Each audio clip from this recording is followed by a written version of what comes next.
sembahyang. Nah, jadi perkara yang membatalkan sembahyang. Ini kita kena paham nih. Perkara membatalkan sembahyang. Dalam sembahyang ini kita kena tahu dua wajib. Yang pertama kita kena tahu rukun sembahyang. Sebab rukun sembahyang itulah yang mensahkan sembahyang kita. Itu kita bagi tahu sudah dulu. Kalau orang itu tidak tahu rukun mana sunat, dia sembahyang tidak sah kata ulama. Nah, tapi tahunya tuh sampai mana Ustaz? Kalau boleh tahu tuh sampai dia tahu betul lah Pak. Orang tanya, apa rukun sembahyang? Dia boleh cerita, rukun sembahyang, niat, takbiratul ihram, berdiri, baca Fatihah. Ini tahu dengan teliti. Nah, secara tafsil. Ini yang paling bagus. Tapi ada juga orang tidak dapat pun begitu. Orang-orang kampung kita kadang-kadang mana? Dia tahu, cuma dia tidak ingat. Tapi bila kita sebut rukun sembahyang ada berapa? Ada 13. Coba satu-satu, enggak pula aku ingat bilangnya. Tapi kalau kita sebut, kalau saya sebut boleh tahu Abiza. Baca Fatihah rukun dan rukun. Itu rukun tuh Ustaz. Udah baca batal sembahyang. Baca surah rukun dan rukun. Itu bukan rukun tuh Ustaz, itu sunat tuh. Makanya ini pengetahuan secara ijmal umum. Boleh juga, sah juga sembahyang. Tapi kalau pengetahuan langsung Fatihah itu rukun dan rukun, antara Ustaz bilang ini masalah. Ini masalah. Itu ruku bah, wajib gak? Rasanya indah kali Pak Ustaz. Nggak ruku pun masa. Yang ini nggak sah sembahyang. Kenapa nggak sah Ustaz? Sebab dia tidak mengetahui tata cara, kaifiat sembahyang dengan betul.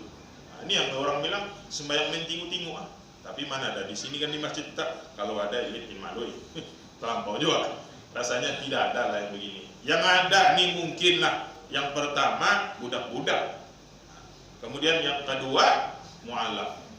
Cuma mu'alaf pada tahap yang begitu tuh dia dimaaf pada syarat. Kenapa? Karena dia baru masuk Islam. Tapi selepas daripada itu dia kena belajar juga. Kemudian yang kedua yang kita kena tahu, setelah kita mengetahui dengan baik secara tafsil ataupun ijmal rukun sembahyang itu, kemudian yang kedua yang wajib kita tahu dalam sembahyang itu supaya sembahyang kita ini jadi sempurna ialah perkara-perkara yang membatalkan sembahyang.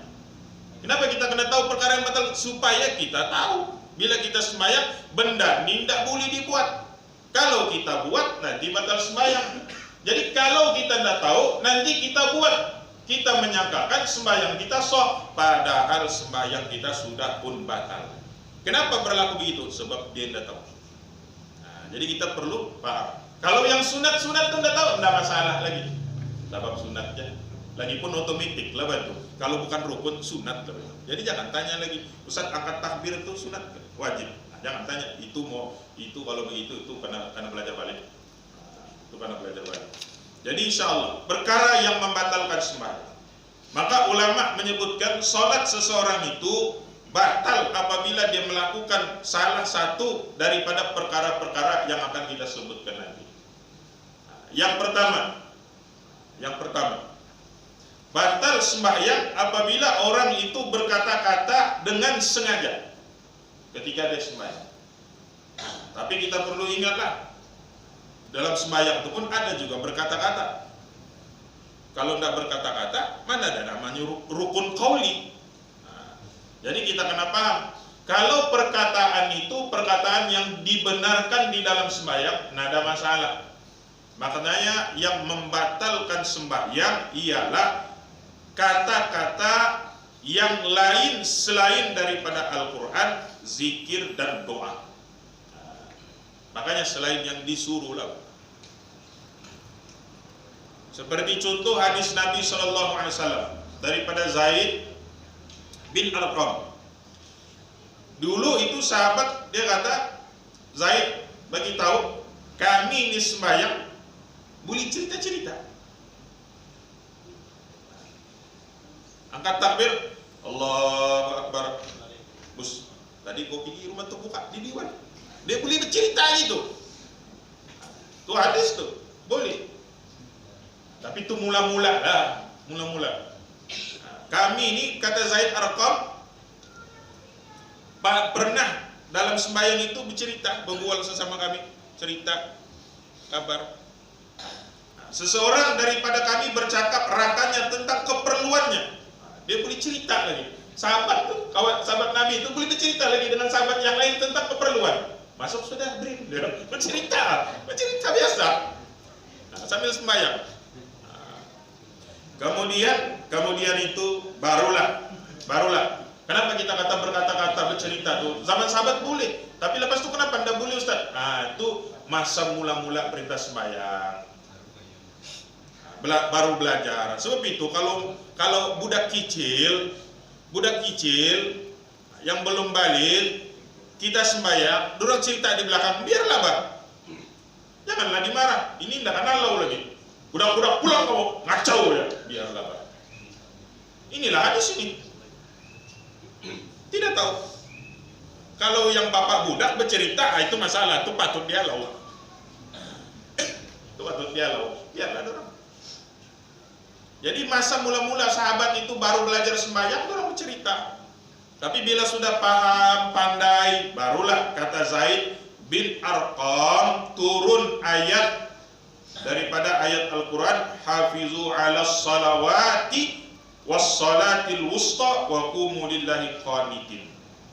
Makanya turunlah ayat, peliharalah kamu, kerjakan dengan tetap dan sempurna pada waktunya segala sembahyang fardu, khususnya sembahyang wusta, yakni sembahyang asar, dan berdirilah kerana Allah dalam sembahyang kamu dengan taat dan khusyuk. Lalu kami pun fa'umirna bisukut, kami pun diperintahkan oleh diam oleh Nabi, tidak boleh cerita lagi.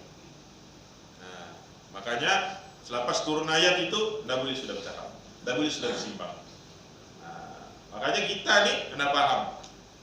Kalau mana tahu kita terbaca hadis begini, kenapa dulu sahabat boleh bercakap, cerita? Nah, itu dulu mula-mula perintah sholat. Tapi lepas itu tidak boleh sudah bercakap. Selain daripada ucapan-ucapan sembahyang. Nah, kemudian begitu juga dalam hadis yang seterusnya daripada Muawiyah bin Hakim Al-Sulami radhiyallahu anhu, Nabi SAW berdoa kepadanya yang mendoakan seseorang yang bersin ketika sholat. Yang mana pada ketika sembahyang, ini ialah ibadah sholat, kata-kata manusia tidak wajar di dalamnya walaupun sedikit. Ia adalah semata-mata untuk bertasbih, bertakbir dan membaca Al-Quran. Nah, kemudian kalau kita nih bersin kan, kita tersebut alhamdulillah, batal tidak batal? Batal tidak batal?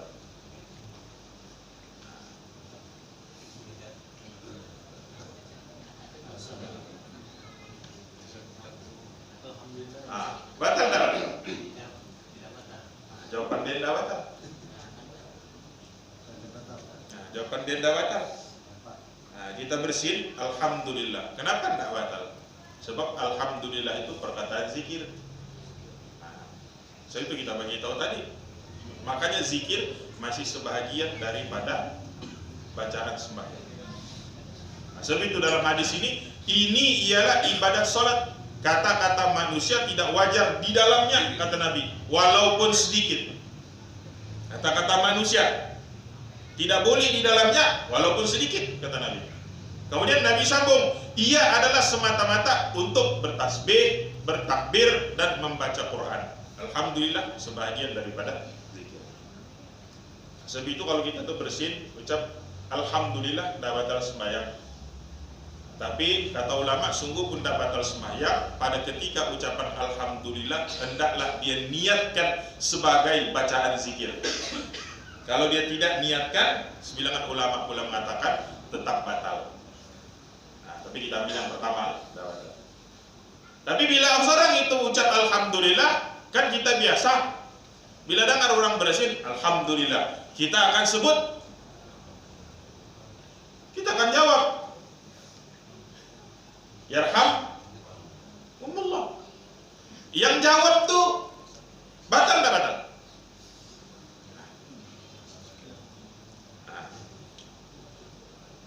Yang bersin tadi alhamdulillah. Yang jawab, tiba-tiba kita yang dengar kawan sebelah bersin sama kita pun yarhamkumullah.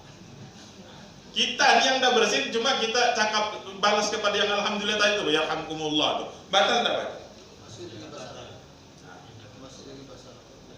Batal enggak batal? Kecuali kalau disebut macam alhamdulillah bersin kan, disebut es krim, itu batal.